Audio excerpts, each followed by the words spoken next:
नमस्कार मित्रों, एक बार फिर से आप सभी का स्वागत है हमारे इस चैनल में। आज के इस वीडियो में हम सभी लोग टीजीटी और पीजीटी चित्रकला की तैयारी के लिए प्रैक्टिस सेट हल करेंगे। और आज के इस प्रैक्टिस सेट में आपको पूरे 20 प्रश्न मिलेंगे जो कि आपके एग्ज़ाम के लिए बहुत ही लाभदायक सिद्ध हो सकते हैं। तो चलिए इन 20 प्रश्नों को हल करते हैं। और आपके 20 प्रश्नों में से कितने प्रश्न सही होते हैं कमेंट बॉक्स पर ज़रूर बताइएगा। तो चलिए आज का ये प्रैक्टिस सेट हल करते हैं। अगर वीडियो को लाइक नहीं किया तो लाइक कर दीजिए और शेयर कर दीजिए अधिक से अधिक लोगों को। पहला प्रश्न है, पटना के रहने वाले श्याम शर्मा को कला के किस विधा में योगदान है के लिए पद्म श्री 2020 का पुरस्कार से सम्मानित किया गया? तो बताइए, पटना के जो श्याम शर्मा हैं उनको कला के किस विधा में योगदान देने के लिए पद्म श्री 2020 प्राप्त हुआ था? ऑप्शन ए है चित्रकला, ऑप्शन बी है मूर्तिकला, ऑप्शन सी है ग्राफिक कला और ऑप्शन डी है लोक कला। तो सही जवाब क्या होगा? तो यहाँ पे जितने लोगों ने ऑप्शन सी जवाब दिया है बिल्कुल सही जवाब है ग्राफिक कला। तो पटना के रहने वाले श्याम शर्मा को कला विधा ग्राफिक कला में विशेष योगदान देने के लिए पद्म श्री 2020 पुरस्कार से सम्मानित किया गया था। चलिए प्रश्न नंबर अगला देखते हैं। प्रश्न नंबर 2, निम्न में से कौन सी पुस्तक की रचना स्टेला कैम्ब्रिज ने किया? तो बताइए किस पुस्तक की रचना स्टेला कैम्ब्रिज ने किया है? पहला विकल्प है डिस्कवरी ऑफ इंडिया, दूसरा विकल्प है यंग इंडिया, तीसरा विकल्प है हिंदू मंदिर या इंडियन टेम्पल और चौथा विकल्प है अननोन इंडिया। तो सही जवाब क्या होगा? तो यहाँ पे सही जवाब होगा ऑप्शन सी। तो जितने लोगों ने ऑप्शन सी जवाब दिया बिल्कुल सही है, हिंदू मंदिर इंडियन टेम्पल। तो निम्न में से जो पुस्तक है हिंदू मंदिर इंडियन टेम्पल, उसकी रचना की है स्टेला कैम्ब्रिज ने। ठीक है, चलिए अगला प्रश्न देखते हैं। प्रश्न नंबर 3, तो प्रश्न है रिलीफ प्रिंटिंग प्रक्रियाएं कौन सी हैं?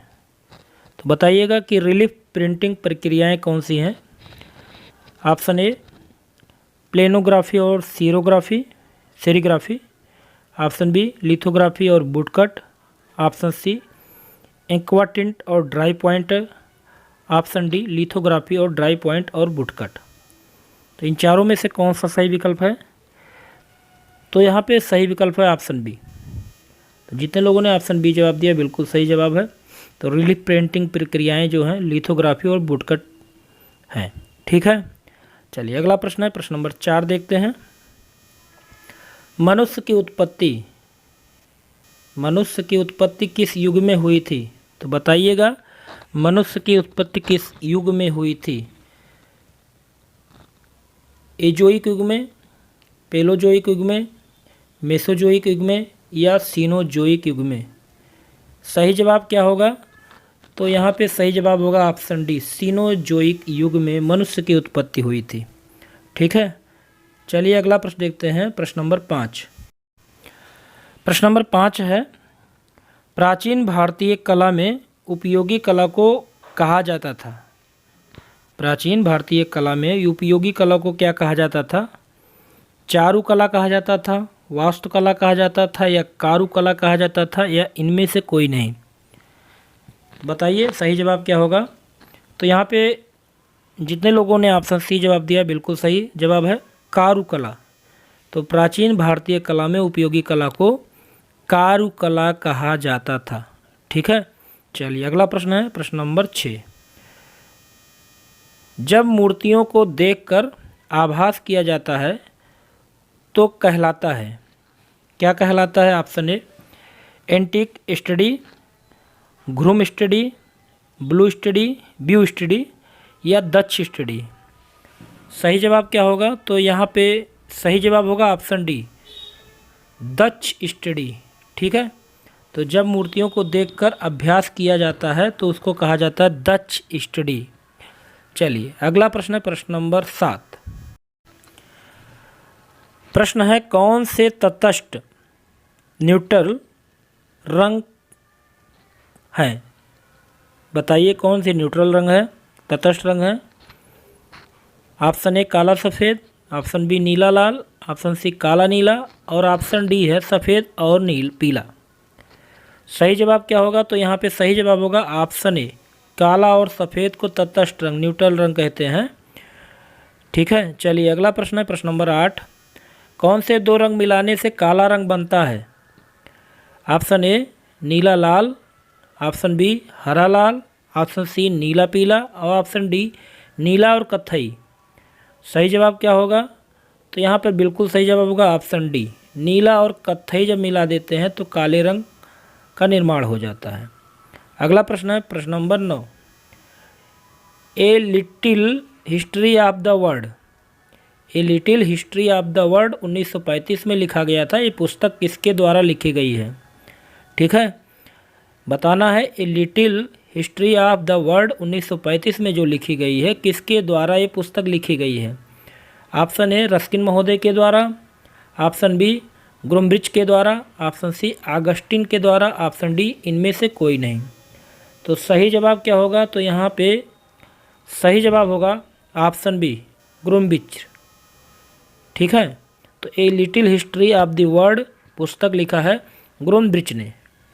चलिए अगला प्रश्न है प्रश्न नंबर 10। तो प्रश्न है, मध्य छठी शती ईस्वी पूर्व का वह महत्वपूर्ण प्रथम चित्रकार जिसे पुरुष आकृति से नारी आकृति के रंग में अंतर करने वाला माना जाता है, तो कौन ऐसा चित्रकार है मध्य छठी ईस्वी पूर्व का जो महत्वपूर्ण प्रथम चित्रकार है जिसे पुरुष आकृति से नारी आकृति के रंग में अंतर करने वाला माना जाता है? Option A Cyrus, option B Cimon, option C Simon और ऑप्शन डी यूमारीज। सही जवाब क्या होगा? तो सही जवाब होगा ऑप्शन डी यूमारीज। ठीक है, अगला प्रश्न देखते हैं प्रश्न नंबर 11। यूनान के आरंभिक युग 1500 ईस्वी पूर्व से 400 ईस्वी पूर्व की कला का केंद्र था, क्या कहलाता? नंबर 1 ऑप्शन है ग्रीक, ऑप्शन बी है एथेंस, ऑप्शन सी है रोम और ऑप्शन डी है पेरिस। तो बताइए यूनान के आरंभिक युग की कला का केंद्र कौन था? तो यहाँ पे सही जवाब होगा ऑप्शन बी एथेंस। ठीक है, चलिए अगला प्रश्न देखते हैं प्रश्न नंबर 12। चलिए प्रश्न है, किस कलाकार ने कला एवं शिल्प विद्यालय लखनऊ में ग्राफिक पद्धति की शुरुआत की थी? ऑप्शन ए असित कुमार हलदार ने, ऑप्शन बी सुधीर रंजन खासगीर ने, ऑप्शन सी रणवीर सिंह बिष्ट ने, ऑप्शन डी ललित मोहन सेन ने। सही जवाब क्या होगा आपका? तो यहाँ पे जितने लोगों ने ऑप्शन डी जवाब दिया बिल्कुल सही जवाब है ललित मोहन सेन। तो ललित मोहन सेन ने कला एवं शिल्प विद्यालय लखनऊ में ग्राफिक पद्धति की शुरुआत की थी। ललित मोहन सेन, याद कर लीजिएगा नाम। अगला प्रश्न है प्रश्न नंबर 13। नंदलाल बोस के चित्रों में मूल रूप से किस पात्र का अंकन अधिक हुआ है? सरस्वती का, कृष्ण का, राम का कि शिव का? तो यहाँ पे सही जवाब होगा ऑप्शन डी शिव का। तो नंदलाल बोस के चित्रों में मूल रूप से शिव का अधिक अंकन हुआ है। ठीक है, चलिए अगला प्रश्न देखते हैं प्रश्न नंबर 14। बोल्टिंग क्लॉथ का उपयोग किस प्रिंटिंग प्रक्रिया में किया जाता है?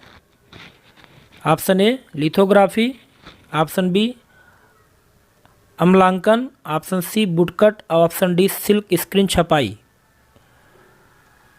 तो यहाँ पे सही जवाब होगा ऑप्शन डी सिल्क स्क्रीन छपाई।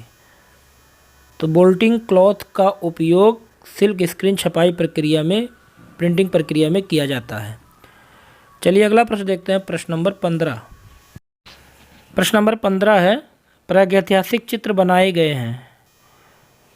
बताइए प्रागैतिहासिक चित्र बनाए गए हैं। नंबर 1 ऑप्शन है प्राकृतिक शिलाओं की खुरदरी दीवारों पर, दूसरा ऑप्शन है मानव निर्मित शिला आश्रयों की खुरदरी दीवारों पर, ऑप्शन सी है गुफाओं की दीवारों पर प्लास्टर लगाकर, ऑप्शन डी है काष्ठ फलक पर। सही जवाब यहाँ पे क्या होगा? तो यहाँ पे सही जवाब होगा ऑप्शन ए। ऑप्शन ए सही जवाब होगा, प्राकृतिक शिलाओं की खुरदरी दीवारों पर प्रागैतिहासिक चित्र बनाए गए थे। ठीक है, चलिए अगला प्रश्न है प्रश्न नंबर 16। तो प्रश्न है रविंद्रनाथ टैगोर ने चित्र रचना किस आयु से आरंभ की थी? तो बताइए। प्रसिद्ध चित्रकार के रूप में भी इन्होंने अपना योगदान दिया है और बहुत बड़े रचनाकार भी हैं, कवि हैं। रविंद्रनाथ टैगोर ने चित्र रचना किस आयु में प्रारंभ की? 50 वर्ष की आयु में, 70 वर्ष की आयु में, 60 वर्ष की आयु में कि 68 वर्ष की आयु में? तो यहाँ पे सही जवाब होगा ऑप्शन डी, 68 वर्ष की आयु में रविंद्रनाथ टैगोर ने चित्र रचना प्रारंभ की थी। नंबर 17 देखते हैं। कला भवन शांति निकेतन के प्रथम अध्यक्ष का नाम क्या था? तो बताइए कला भवन शांति निकेतन के प्रथम अध्यक्ष का नाम क्या था? Option A Abanindranath Tagore, option B Asit Kumar Haldar, option C Nandalal Bose, option D Mukul Chand Dey. सही जवाब क्या होगा? तो यहाँ पे सही जवाब होगा ऑप्शन सी नंदलाल बोस। तो कला भवन शांति निकेतन के प्रथम अध्यक्ष के रूप में किसे चुना गया था? नंदलाल बोस को चुना गया था।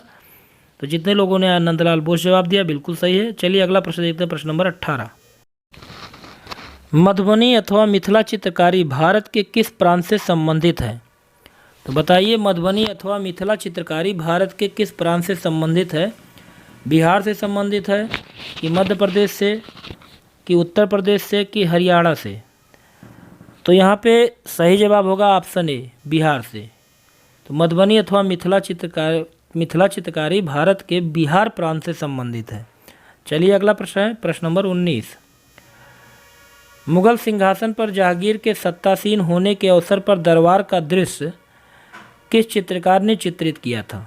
ठीक है, बताइए। मंसूर ने, दशवंत ने, गोवर्धन ने कि अबुल हसन ने? सही जवाब क्या होगा?